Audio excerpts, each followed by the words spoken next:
woman, I've had about enough of her. She wants to be like a member of the squad. She thinks of herself like an AOC. She talks like, she's from the hood. Meanwhile, she grew up in a nice family. She didn't talk like this 3 years ago. 3 years ago, she sounded like you and I sound in this conversation. Like, I'm really excited to be going to Congress. I can't wait to get started on my new job. And now she's like, we need to smack him in the head. Like, what? What do you, we have videotape. Why are you talking like that? No one believes this bull. And now she's graduated to acting like a thug. So congratulations. Your term in the U.S. Congress is going really well. Swimming. Congresswoman Jasmine Crockett continues to be criticized as she doubles down on her insults toward people with disabilities. A frontrunner gunning for her seat in Congress has just come into play. President Donald Trump signs an executive order that will ensure that the power of the people remains with the people, and Democrats lose it after President Trump's polling numbers. Guys, we have a jam-packed episode today, starting with the controversial Congresswoman Jasmine Crockett. So Crockett was recently asked if she owed disabled people an apology. Now, this is after she made fun of Governor Greg Abbott by calling him Governor Hot Wheels. Crockett, on her end, feels as if an apology is not necessary. Put out a statement regarding that. You didn't apologize. I put out a statement. Why would I apologize? When I put out a statement, my statement was clear. But you didn't My apologize statement was for clear. calling him Governor My Hot Wheels when statement he was gets clear. around in a wheelchair. I don't know how many that's times offensive. I don't understand how many disability. times you need me to repeat this to you. Right, but why won't you apologize? I put out a statement. They did not have an apology. So read my statement. I did read it. It did not have an apology. Okay, well, I'm done. You don't feel bad about making fun of someone who is in a wheelchair? Calling her Governor. What's not surprising is that Republicans aren't happy with Crockett, although it is shocking to hear that some Democrats are all. Hey, by the way, guys, if you're one of the real ones who really enjoy what we do here on the channel, you've got to check out the Inner Circle. This is where our true supporters get exclusive access to content that I just can't share here, completely commercial free. It's also the best way to keep this channel going strong. So if you want to be a part of something special, join us over there. Links in the description or in the pinned comment down below. So not very fond of Crockett. So Jasmine Crockett represents the far left, and many people see her as a radical who doesn't really care what she says. Now, the bad news is that somebody's already waiting at the sideline to unseat her come 2026. His name is Sheldon Daniels, and it looks like his chances keep getting better, especially with the Congresswoman repeatedly making mistakes. Watch. A lot to talk about, what you'd like to see done, how you would like to participate in the legislative process, and so much more. But let's talk, if we can, about Congresswoman Crockett and that district specifically. It's not a shock of how she speaks, the inflammatory rhetoric that continues to come out of this woman's mouth, and it goes on. It's not the first time. But this comment about Governor Hot Wheels, can you talk about these remarks against Governor Abbott?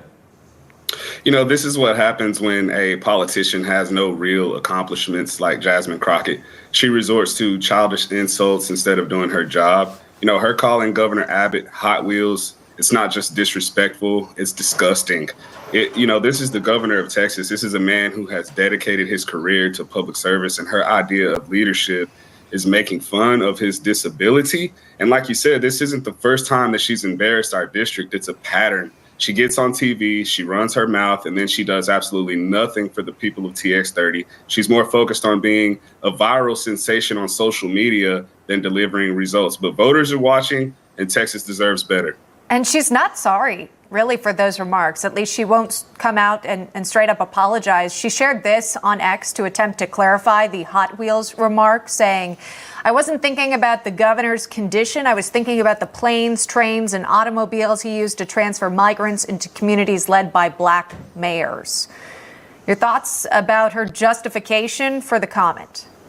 That's so completely untrue, because we actually discovered an earlier tweet, I want to say from a year or two ago, where she made a similar joke in the same vein, making fun of Governor Abbott and his condition. I need to pull the tweet, but if you go to my timeline on X, you will be able to see it. I reposted it. Now, I do have the tweet that he's talking about right here. It's an old tweet Crockett posted from 2022 where she's obviously alluding to Governor Greg Abbott's condition. It says here, the new nickname I have for @Bet O'Rourke is the king of clapbacks. Beto is rolling all around the state. Where is Abbott rolling to? So she's been on Abbott for years now. It's like the Texas governor is living in her mind rent-free. But to be fair, let's talk about that statement for a moment. Her reason for saying Governor Hot Wheels is a supposed reference to Governor Abbott using buses, trains, and planes to transfer illegal immigrants to different states. Something that we see Daniels refute since she's obviously targeted the governor's condition from years ago until today. And so Daniels plans to unseat Crockett by 2026, something that he might do since a simple post from him on X asking for support got almost 1 million views in just a couple of days. So I'm kind of thinking this guy actually has a shot since he's already shown more class in one interview than Jasmine Crockett has in her entire political career. Now, switching gears here just for a moment, let's talk about the elections. President Donald Trump wants the power to remain with the citizens of this country. Watch. This could be profoundly important ahead of the 2026 midterm elections, which is really the next opportunity for Democrats to get back into power in part of Washington, in the U.S. House and the U.S. Senate. According to critics of this executive order, it is an overreach by the president into the work of local and state governments. The execution of elections is a local matter with very little federal oversight. What the executive order calls for, Lindsay, is a federal requirement for proof of citizenship by anybody who votes in a federal election. It also could call for the decertification or recertification of those voting booths in communities nationwide, a Herculean undertaking before the next election. It also would prohibit states and communities from accepting and counting ballots that arrive after Election Day itself, even if they were sent on time and even if local laws allow for that. This is on a beeline to the court system, Lindsay, for legal challenges. And Scott, you have sources that you've talked to. How likely is it this will stand up in court? It seems unlikely all of this is going to be accepted by all courts. In fact, the lawsuits aren't just inevitable. They could be imminent. Take a look at the comment from the Secretary of State in the Commonwealth of Pennsylvania, who says that the department is reviewing the action, but then makes the argument that in addition to the department being committed to executing appropriate federal laws and elections, that this appears to be an overreach by the Trump administration, that this is a extension beyond what federal legislation and what federal laws allow. What is it about blue states and their refusal to honor citizens during elections? And then, of course, there's the Crossfire hurricane documents. Now, I'm not sure if he misspoke, but it sounds as if the president is saying that there are documents to prove his win in 2020. Right. The law firms are being gone after very much, and they virtually admit that they cheated. We have them in a very strong position, but there's been a lot of cheating going on. One of the law firms people have never seen anything like it, and we have to stop it.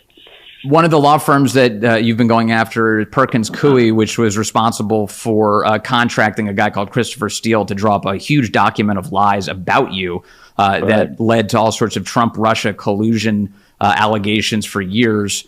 You announced yesterday that you also are declassifying all of the documents from the Trump-Russia collusion hoax from what they call Crossfire Hurricane in the FBI. What do you think people are going to learn from those documents? I think they're going to learn how corrupt the election was. It was a very corrupt election.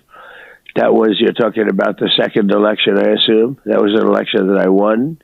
I won by a lot. And you're going to find that out. The documents are there. The numbers are there. We won that by a lot.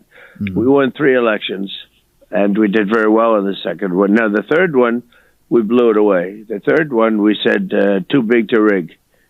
And it was too big to rig. But that second election, it was the COVID nightmare, and a lot of that had to play. But that was a rigged election, totally rigged. Now, obviously, there is something that Democrats disagree with. In their minds, President Trump is extremely unpopular. But that narrative is shut down by CNN. Even they have to admit that the president has never been this popular. What we talk about is how unpopular Donald Trump is. But in reality, he's basically more popular than he was at any point in term number 1, and more popular than he was when he won election back in November of 2024. What are we talking about? His net favorable rating right now comes in at -4 points.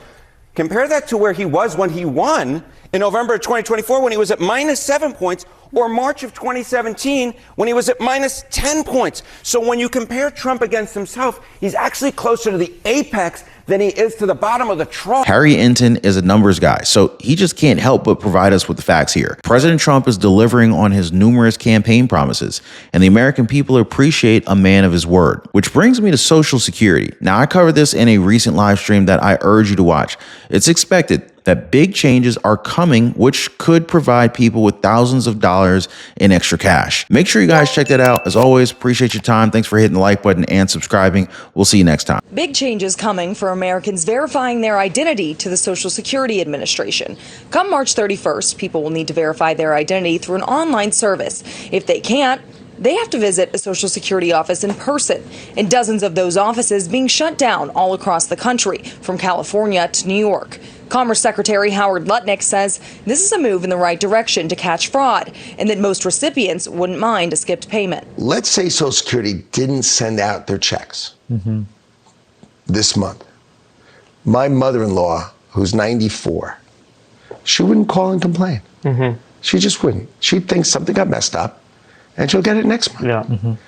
A fraudster always makes the loudest noise, screaming, yelling, and complaining. Millions on Social Security are expected to receive $6,000 more with a payment boost possibly coming in a matter of days, guys. President Donald Trump shocks DC as he signs an executive order to protect all future elections. Alina Habba sends out a warning to those who are included in the Epstein list.